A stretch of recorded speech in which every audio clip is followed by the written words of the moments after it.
Bismillahirrahmanirrahim. Assalamualaikum warahmatullahi wabarakatuh.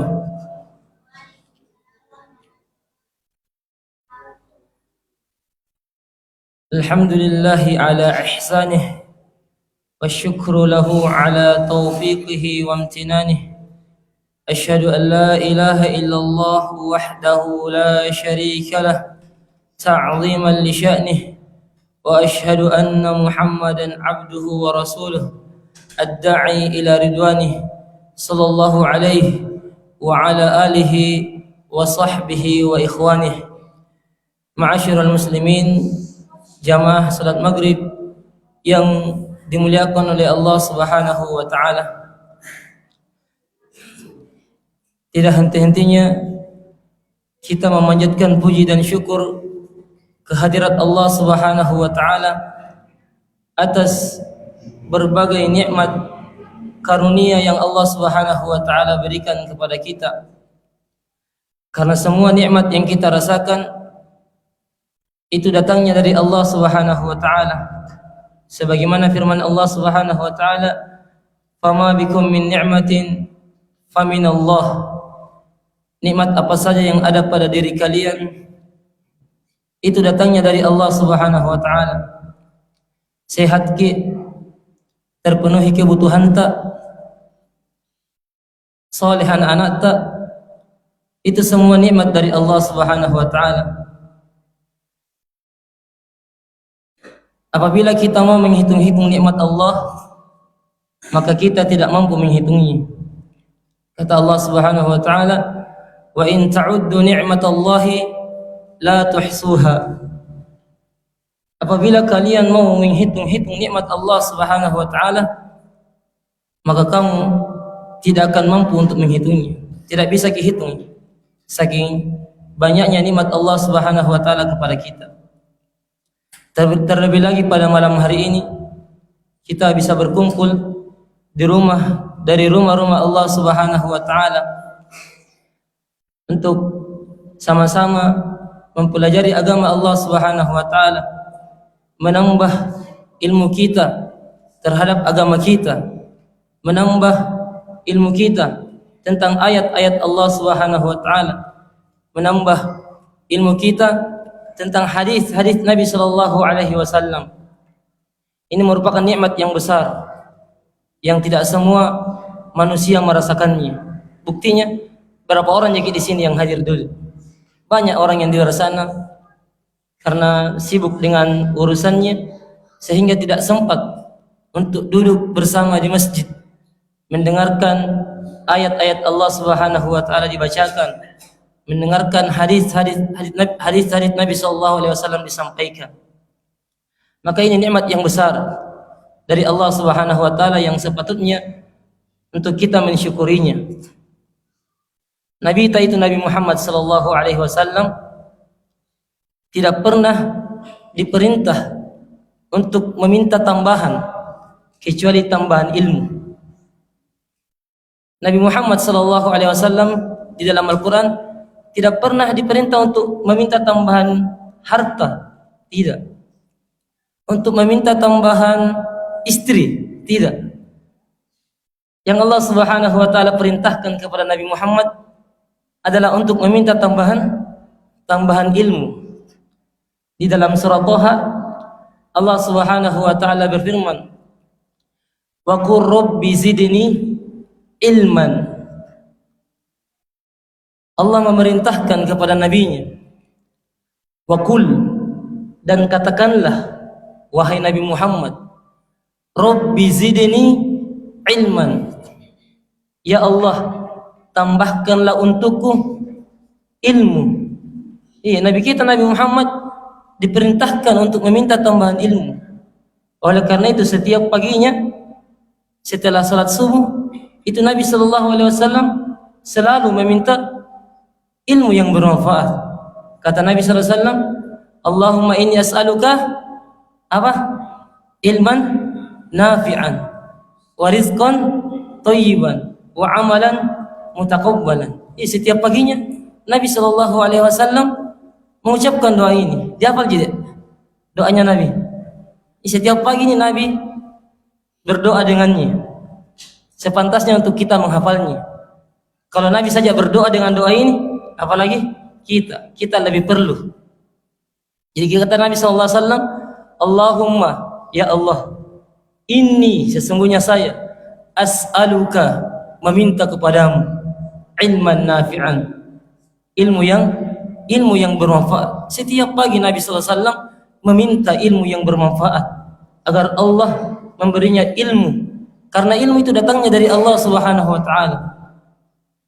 Dan Allah memberi ilmu kepada siapa yang Ia kehendaki. Maka hendaknya kita selalu memohon kepada Allah diberi ilmu yang bermanfaat. Ma'asyiral muslimin, jamaah salat maghrib yang dimuliakan oleh Allah Subhanahu wa taala. Pada malam hari ini insyaallah kita akan melanjutkan kajian kita membaca Kitabul Jami'. Kitab Al-Jami'. Kitab yang mengumpulkan hadis-hadis dari Nabi sallallahu alaihi wasallam yang berkaitan dengan adab dan tazkiyatun nufus, tentang penyucian jiwa, yang ditulis oleh Imam, siapa namanya penulisnya? Imam Ibnu Hajar, ya, Imam Ibnu Hajar rahimahullah taala. Beliau adalah salah seorang ulama yang bermadhab Syafi'i. Beliau bermadhab Syafi'i, Imam Ibnu Hajar rahimahullah taala. Pada pertemuan yang lalu kita sudah membaca dan menjelaskan hadis yang pertama, hadis dari sahabat Abu Hurairah radhiyallahu anhu tentang hak seorang muslim dengan muslim yang lainnya. Berapa hak seorang muslim dengan muslim yang lainnya? Pada hadis yang lalu ada 6. Ya, ada 6. Kata Nabi sallallahu alaihi wasallam, hakul muslimi 'alal muslimi sittun. Hak seorang muslim dengan muslim yang lainnya ada 6. Kata Nabi sallallahu alaihi wasallam, idza laqitahu fasallim alaihi. Apabila kamu bertemu dengannya, maka hendaknya kamu memberi salam. Kita kasih salam ke orang lain, ini hak seorang muslim. Kemudian wa idza stansahaka fansahhu.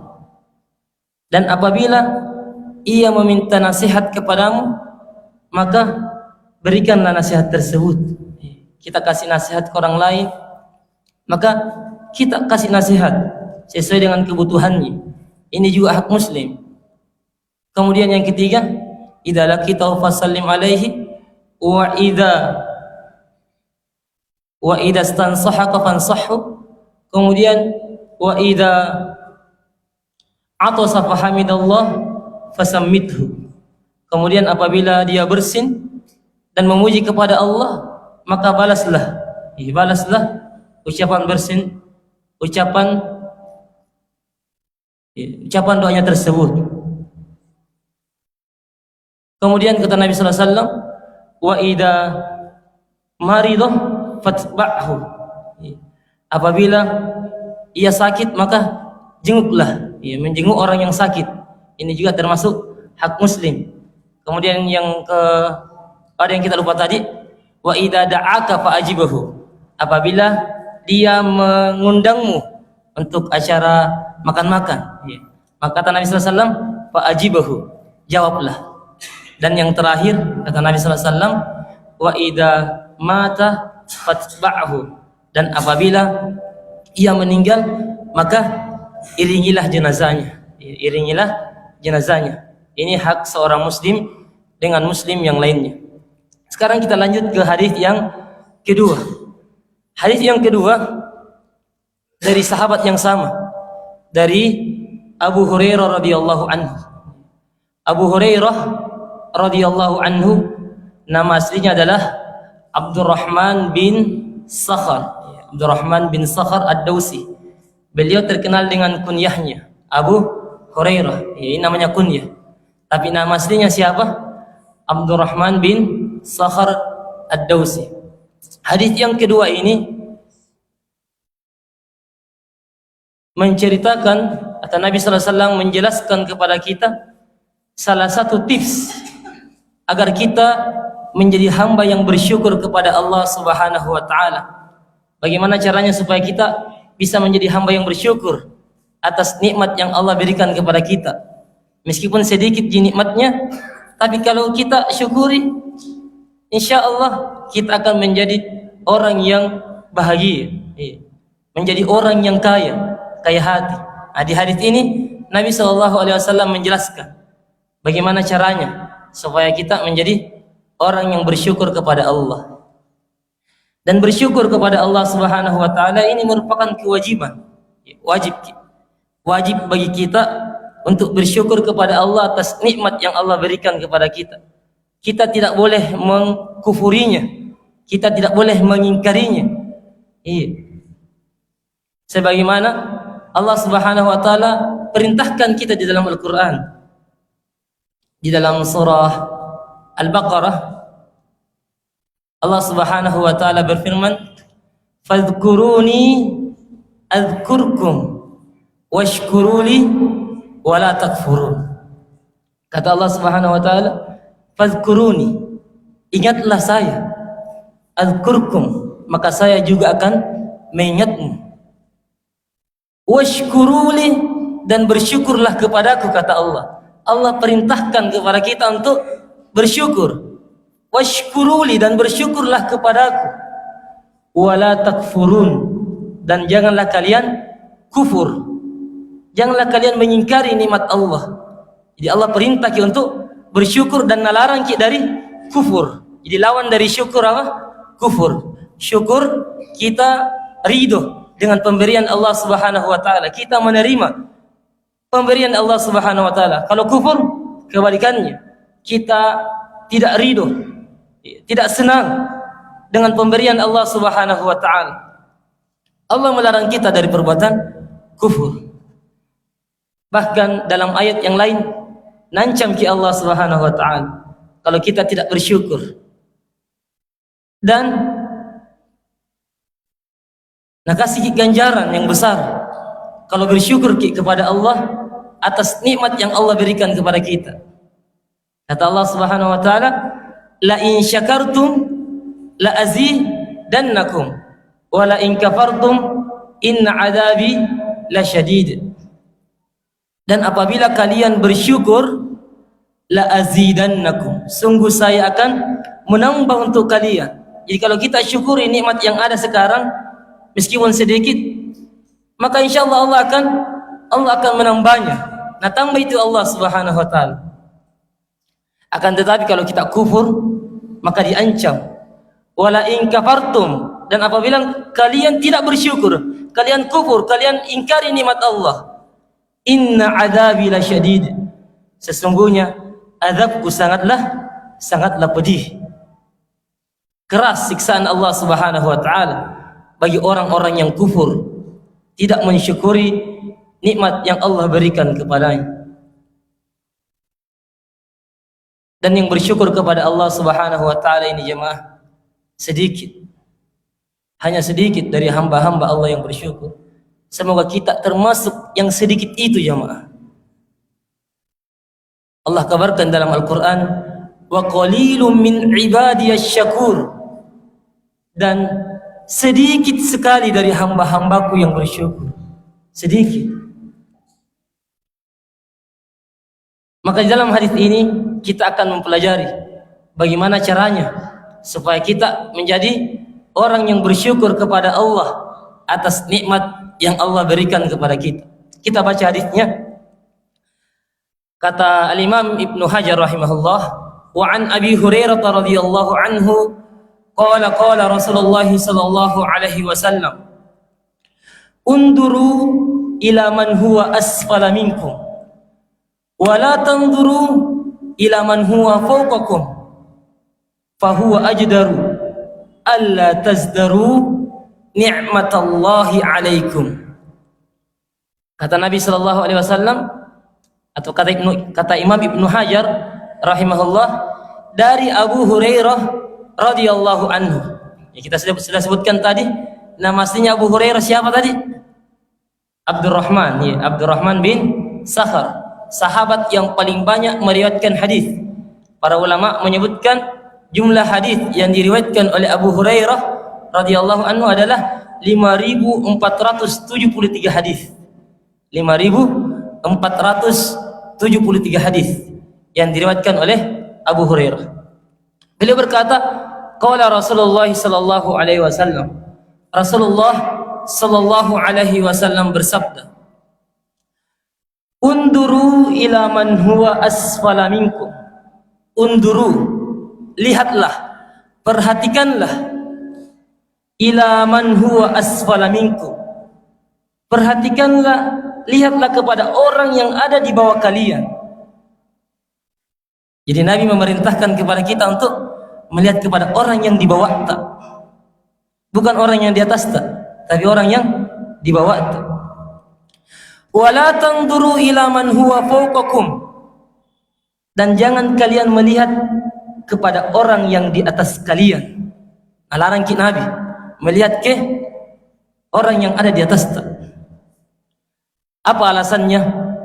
Fahuwa ajdaru, karena itu lebih membantu kalian alla tazdaru ni'matallahi alaikum, agar kalian tidak meremehkan nikmat yang Allah berikan kepada kalian.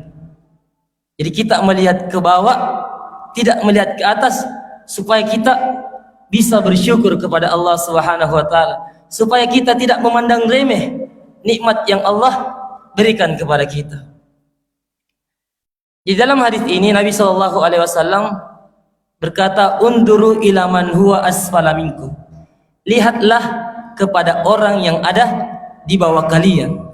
Pada permasalahan apa jamaah? Di dalam riwayat yang lain dijelaskan, pada permasalahan apa ini kita melihat ke bawah? Apakah pada permasalahan dunia atau permasalahan akhirat? Kan orang pada permasalahan dunia dan pada permasalahan akhirat bertingkat-tingkat. Iya, ada yang Masya Allah tinggi tingkatannya pada permasalahan dunia, dan ada juga yang di bawah. Begitu pula pada permasalahan akhirat, manusia juga bertingkat-tingkat. Ada orang yang tinggi sekali tingkatannya pada permasalahan akhirat, dan ada juga yang rendah. Nah, pada permasalahan apa ini kita melihat ke yang bawah tak? Apakah pada permasalahan dunia atau pada permasalahan akhirat? Di dalam riwayat yang lain dijelaskan oleh Nabi sallallahu alaihi wasallam, "Idza nadhara ahadukum ila man fuddila alaihi minal mali wal jamali, falyanzur ila man huwa asfala minhu." Dalam riwayat yang lain Nabi sallallahu alaihi wasallam bersabda, apabila kalian melihat kepada harta dan kegagahan orang lain, fanzur, maka lihatlah, ila man huwa asfal, lihatlah kepada orang yang di bawah. Jadi kita melihat ke bawah pada permasalahan dunia, pada permasalahan dunia. Misalnya jamaah, tentang nikmat harta yang Allah Subhanahu wa taala berikan kepada kita. Di antara manusia itu ada yang Masya Allah banyak hartanya, kalumannya jadi. Di antara manusia juga ada yang kasih-kasih, kurangi duit. Maka orang yang hidupnya sederhana ini diperintahkan oleh Nabi sallallahu alaihi wasallam untuk melihat ke yang mana? Ke yang atasnya atau yang di bawahnya? Karena orang yang miskin ini jamaah, dia bukanlah orang yang paling miskin. Pasti ada orang yang lebih miskin darinya. Sesengsar apapun seseorang, semiskin apapun seseorang, pasti itu ada yang di bawahnya pasti. Nah, orang ini, orang yang hidup sederhana ini, dia melihat ke mana? Melihat ke yang atasnya atau yang di bawahnya? Melihat ke yang bawahnya. Dia lihat kepada orang yang lebih miskin darinya. Ternyata ada orang yang lebih miskin darinya. Maka apabila kalau dia melihat kepada orang yang miskin, ini akan membuat ia bersyukur kepada Allah. Ternyata ada orang yang lebih miskin dari. Misalnya jemaah, pada pekerjaan, kalau ada di antara kita yang capek dengan pekerjaannya, maka jangan lihat kepada orang yang lebih bagus pekerjaannya. Lihat kepada orang yang di bawah. Masih banyak itu kodong orang yang kesulitan untuk dapat kerja.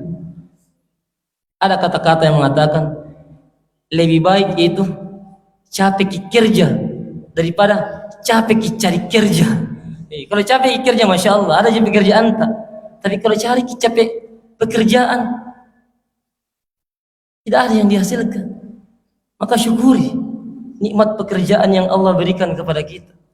Lihat kepada orang yang di bawah, banyak yang lebih susah. Misalnya lagi dalam masalah kesehatan, apabila Allah memberikan ujian kepada kita dengan sedikit masalah dalam masalah kesehatan, maka lihat kepada orang yang di bawah. Ternyata orang yang di bawah banyak yang lebih sakit, lebih parah daripada kita. Banyak orang yang terbaring di rumah sakit. Dan anak kulit iyo, atin rojiban di rumah sakit ya. Lihat itu. Ini akan membuat kita bisa bersyukur kepada Allah Subhanahu wa taala. Maka lihat kepada orang yang di bawah pada permasalahan dunia. Jangan lihat kepada orang yang di atas tak. Supaya kita menjadi hamba Allah yang bersyukur atas nikmat yang Allah berikan, dan kita tidak meremehkan nikmat yang Allah berikan, supaya kita tidak menjadi hamba yang kufur, yang mengingkari nikmat-nikmat Allah. Selalu ada cara itu jemaah untuk bersyukur. Ada ulama yang bernama Abu Bakar Al-Jarmi. Abu Bakar Al-Jarmi rahimahullah ta'ala. Disebutkan beliau ini adalah seorang perawi hadis. Seorang perawi hadis, banyak meriwayatkan hadis. Di akhir hidupnya beliau diuji dengan ujian yang berat, jemaah. Disebutkan beliau itu hidup di padang pasir, di kemah, sendirian, dengan mata yang buta, dengan tangan yang terpotong, hilang di tangannya. Sendirian di padang pasir, miskin, buta, tidak ada tangannya. Kemudian ada seorang yang tersesat. Ada orang yang tersesat di padang pasir dan tidak sengaja melihat Abu Kilabah Al-Jarmi dari jauh. Ya, Abu Kilabah Al-Jarmi tinggal di padang pasir sendirian. Kemudian dari jauh ada orang yang tersesat melihat Abu Kilabah Al-Jarmi. Dari kejauhan orang ini melihat Abu Kilabah Al-Jarmi komat kamit di mulutnya. Iya. Ada yang dikatakan oleh Abu Kilabah Al-Jarmi, tapi karena jauh tidak nak tahu apa nak bilang. Maka orang ini penasaran apa yang dikatakan oleh Abu Kilabah Al-Jarmi ini. Mendekatlah orang yang tersesat tersebut kepada Abu Kilabah Al-Jarmi. Mendekat ki. Apa kana-kana nih? Pote-pote terus bawana tapi tenaga sing apa kana.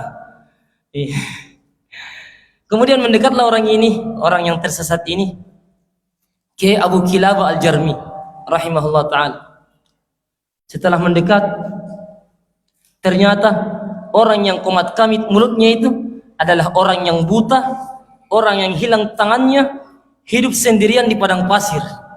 Dan dia berkata, Alhamdulillahilladzi faddalani ala katsirin mimman khalaqa tafdila. Beliau mengulang-ulangi ucapan ini, Alhamdulillahilladzi faddalani ala katsirin mimman khalaqa tafdila.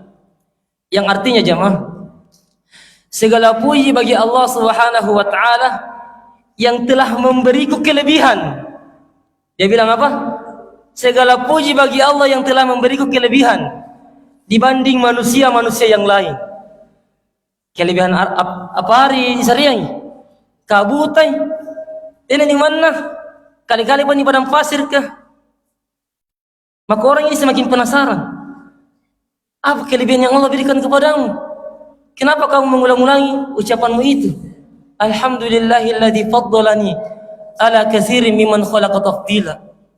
Kenapa kamu ulang-ulangi terus itu? Padahal kamu ini sudah miskin, hidup sendirian, tangan terputus, buta. Penasaran ki? Apa kelebihannya? Abu Kilabah Al-Jarmi rahimahullah taala itu mengamalkan hadis yang kita sampaikan tadi. Unduru ila man huwa asfala minkum wa la tanzuru ila man huwa fawqakum. Lihatlah kepada orang yang di bawahmu dan jangan lihat kepada orang yang di atasmu. Apa jawabannya Abu Kilabah Al-Jarmi rahimahullah taala? Beliau membandingkan dirinya dengan orang yang di bawahnya.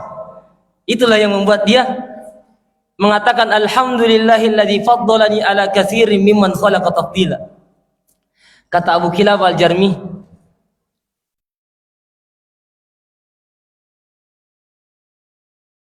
betapa banyak manusia di luar sana yang majanin, yang gila, tidak ada pikirannya. Kata Abu Kilabah Al-Jarmi kepada orang yang bertanya ini. Kemudian orang yang bertanya ini menjawab, kafir, banyak orang yang gila di luar sana, banyak. Maka kata Abu Kilabah Al-Jarmi, alhamdulillahilladzi faddalani ala haula'il katsir tafdila. Segala puji bagi Allah Subhanahu wa taala yang telah melebihkanku dibanding orang-orang yang gila tersebut. Kata Abu Kilabah Al-Jarmi, memang buta kak, sendirian kak, terputus di tanganku, tapi tidak gila aja. Masih ada pikiranku, masih bisa kak berpikir. Nah bilang Abu Kilabah Al-Jarmi, lihat, dia melihat kepada orang yang di bawahnya. Bilang saya tidak gila aja, banyak orang gila. Inilah yang membuat saya mengatakan alhamdulillahilladzi faddalani ala haula'i tafdil. Segala puji bagi Allah yang telah melebihkanku dibanding orang-orang yang lain. Kemudian kata Abu Kilabah Al-Jarmi lagi, kam min unas la yasma'un. Berapa banyak manusia di luar sana yang tidak bisa mendengar. Kata orang ini, banyak orang yang tidak bisa mendengar.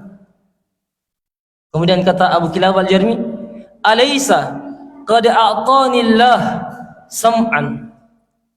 Bukankah Allah Subhanahu wa taala telah memberiku pendengaran yang dengannya saya mendengar azan, yang dengarnya saya mendengar perkataan manusia.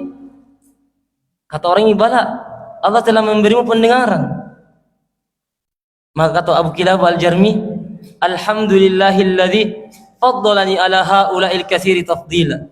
Segala puji bagi Allah yang telah melebihkanku dibanding orang-orang yang di luar sana itu.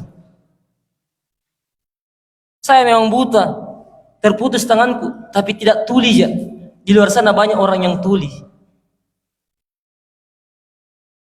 Kemudian kata Abu Kilabah Al-Jarmi, kam min unas la yatakallamun.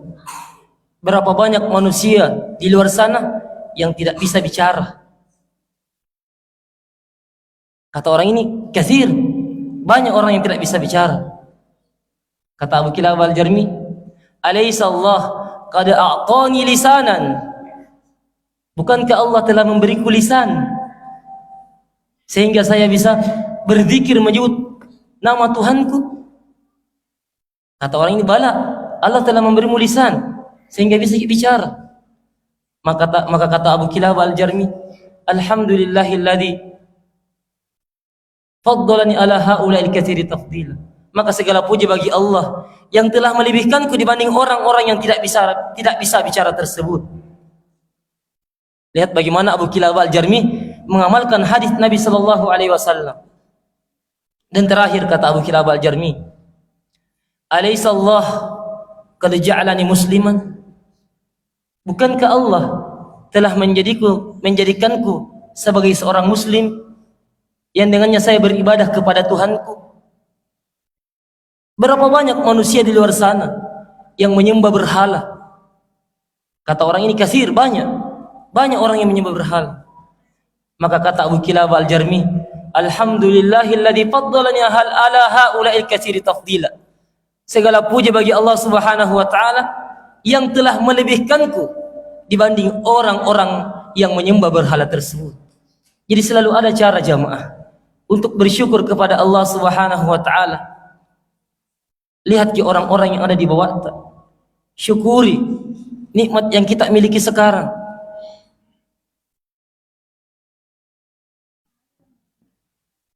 Ma'asyiral muslimin, jamaah salat maghrib yang dimuliakan oleh Allah Subhanahu wa taala.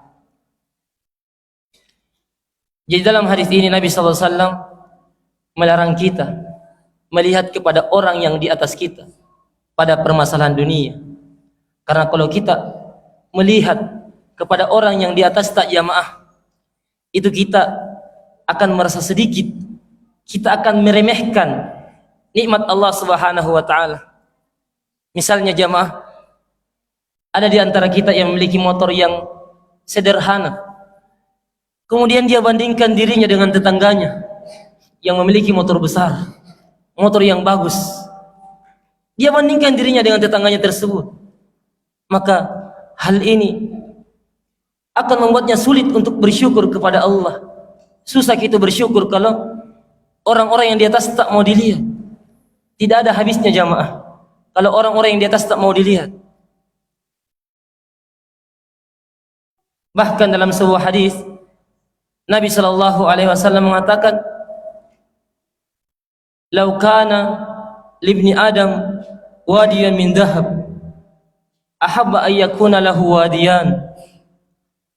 Seandainya anak cucu Adam memiliki satu lembah semuanya berisi emas. Satu lembah isinya semua emas. Ahabba lahu an yakuna wadiyan. Dia masih mau, masih tamak, masih menginginkan lembah yang kedua yang berisi emas. Jadi kalau permasalahan dunia kita mau lihat ke atas, tidak ada habisnya jamaah. Susah kita bersyukur kepada Allah. Maka selalu kita melihat kepada orang yang di bawah. Karena kehidupan itu jamaah bukan tentang banyaknya yang didapat, tapi tentang seberapa bersyukur kita pada apa yang kita dapat. Terkadang manusia itu bersyukur apabila bahagia, dan dia lupa bahwa kesyukuranlah yang mendatangkan kebahagiaan. Kalau bersyukur insyaallah kita akan menjadi hidup kita akan menjadi bahagia jemaah. Kita ridho dengan pemberian Allah Subhanahu wa taala. Kita akan menjadi orang yang kaya jamaah, kaya hatinya, tidak tamak terhadap dunia, selalu bersyukur kepada Allah atas pemberiannya. Inilah yang disebut dengan qanaah, ridho dengan apa yang Allah berikan. Kata Nabi sallallahu alaihi wasallam kepada seorang sahabatnya, "Wardo bima qasamallahu lak takun agnan nas." Ridolah dengan apa yang Allah berikan kepadamu, maka kau menjadi manusia yang paling kaya. Kalau ridho dengan apa yang Allah berikan, kita akan menjadi orang yang kaya, kata Nabi sallallahu alaihi wasallam. Bahkan kata Imam Syafi'i rahimahullahu taala, "Idza kunta dha qalbin qunu'in fa anta wa malikud dunya sawa." Apabila kamu adalah orang yang memiliki hati yang qanaah, hati yang selalu bersyukur, ridho dengan pemberian Allah, maka sesungguhnya kamu dan raja-raja dunia sama saja. Bahagia itu kehidupan tak? Insyaallah kalau kita bersyukur atas nikmat yang Allah berikan kepada kita. Jadi kita melihat ke bawah jemaah pada permasalahan dunia. Adapun pada permasalahan akhirat, maka kita melihat kepada yang di atas tak, supaya kita semangat beribadah kepada Allah. Karena kalau kita melihat kepada orang yang di bawah tak pada permasalahan akhirat, maka kita akan puas dengan ibadah yang kita lakukan. Misalnya ada orang yang sholat 5 waktu, tapi sholat 5 waktunya di rumah aja, sholat 5 waktu. Kemudian dia bandingkan dirinya dengan orang yang tidak sholat.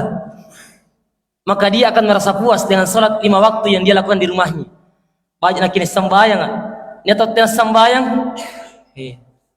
dia bandingkan dirinya dengan orang yang ada di bawahnya. Terbalik jemaah. Harusnya kita bandingkan diri kita dengan orang yang ada di atas tak. Harusnya orang yang salat 5 waktu di rumah ini, dia bandingkan dirinya dengan orang yang salat 5 waktu di masjid, supaya dia semangat lagi beribadah, menambah ibadahnya kepada Allah. Itu tahu salat 5 waktu di masjid. Masa saya di rumah, nyatanya bangkingku, kulejak japa, nyatanya motorku pui. Masa di balakas sambayang, begitu. Kita lihat kepada orang yang di atas tak pada permasalahan akhirat. Dan Allah Subhanahu wa taala memerintahkan kita bahkan untuk berlomba-lomba dalam permasalahan akhirat. Kata Allah Subhanahu wa taala, "Fastabiqul khairat." Berlomba-lombalah di dalam kebaikan.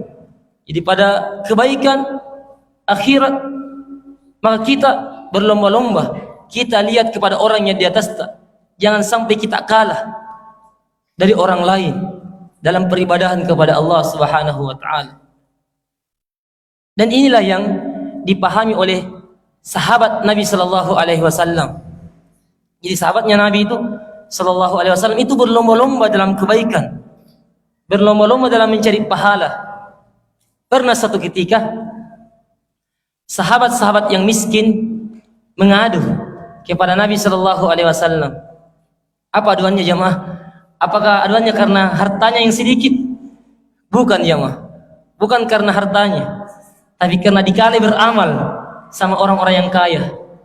Kata sahabat yang miskin, "Ya Rasulullah, dhahaba ahlud dusur bil ujur."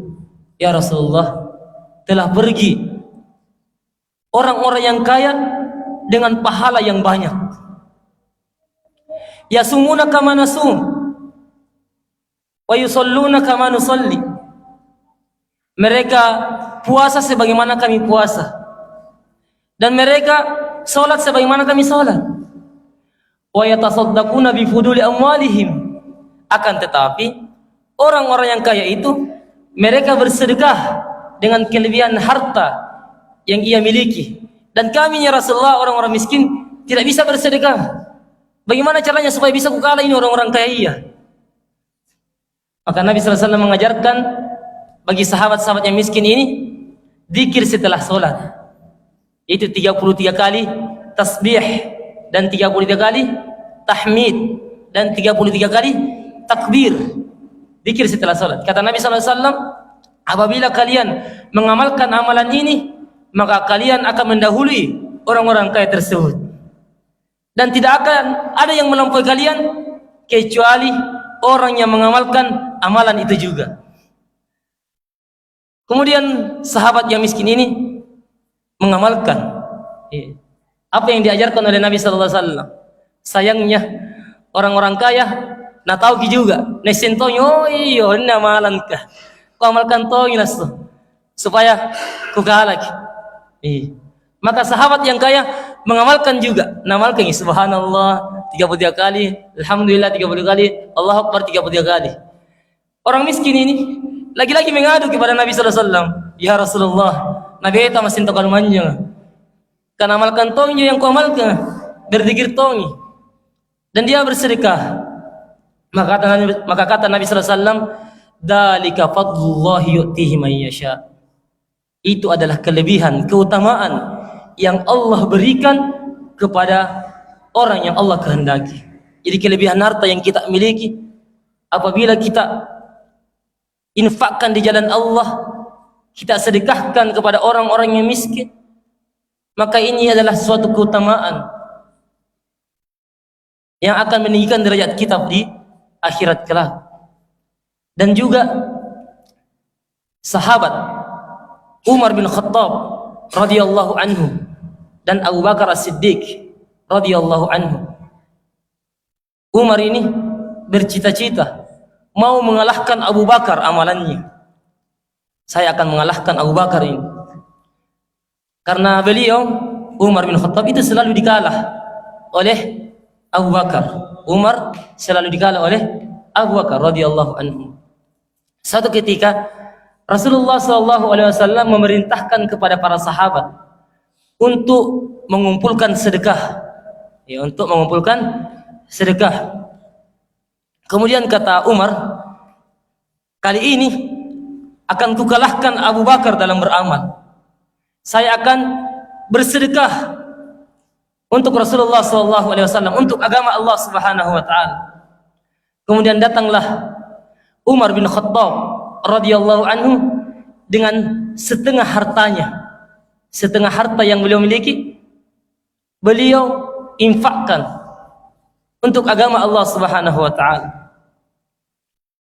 Ternyata Abu Bakar As-Siddiq pada saat itu datang membawa seluruh hartanya. Semua hartanya beliau sedekahkan di bait Mising Umar radhiyallahu anhu. Kemudian kata Nabi sallallahu alaihi wasallam kepada Umar, "Apa yang kamu sisakan untuk keluargamu, wahai Umar?" Kata Umar, "Masih ada setengahnya ya Rasulullah." Kemudian kata Nabi kepada Abu Bakar, "Wahai Abu Bakar, apa yang kamu sisakan untuk keluargamu?" Kata Abu Bakar, "Saya sisakan Allah dan Rasulnya." Subhanallah. Artinya semua hartanya beliau sedekahkan Abu Bakar As-Siddiq radhiyallahu anhu, dan Umar hanya setengah dari hartanya. Kemudian kata Umar, "Kalau begitu saya tidak akan mampu untuk mengalahkan Abu Bakar As-Siddiq radhiyallahu anhu." Demikianlah para sahabat berlomba-lomba di dalam kebaikan. Maka hendaknya kita melihat kepada orang yang di atas pada perkara agama, dan melihat kepada orang yang di bawah pada perkara dunia. Semoga yang sedikit ini bisa menjadi ilmu yang bermanfaat dan bisa kita amalkan di kehidupan sehari-hari kita, dan ajarkan juga kepada keluarga kepada anak kepada istri terutama. Karena terkadang wanita itu membanding-bandingkan apa yang ia miliki dengan orang lain. Gamisnya misalnya atau jilbabnya, dia bandingkan dengan jilbabnya akhwat yang lain. Fulana bagusnya jilbabnya, saya kodong. Maka ajarkan supaya keluarga menjadi keluarga yang qanaah, selalu bersyukur kepada Allah Subhanahu wa taala. Juga anak ajarkan kepada anak agar menjadi orang yang qanaah, bersyukur kepada Allah. Karena terkadang anak juga membanding-bandingkan dirinya dengan orang lain. HP-nya misalnya, dia bandingkan HP-nya dengan HP-nya temannya. Ini membuatnya sulit untuk bersyukur. Maka ajarkan ilmu yang sedikit ini kepada keluarga. Barakallahu fikum. Naktafi bihadzal qadar. Subhanakallahumma wa bihamdik, asyhadu an la ilaha illa anta, astaghfiruka wa atubu ilaik. Assalamualaikum warahmatullahi wabarakatuh.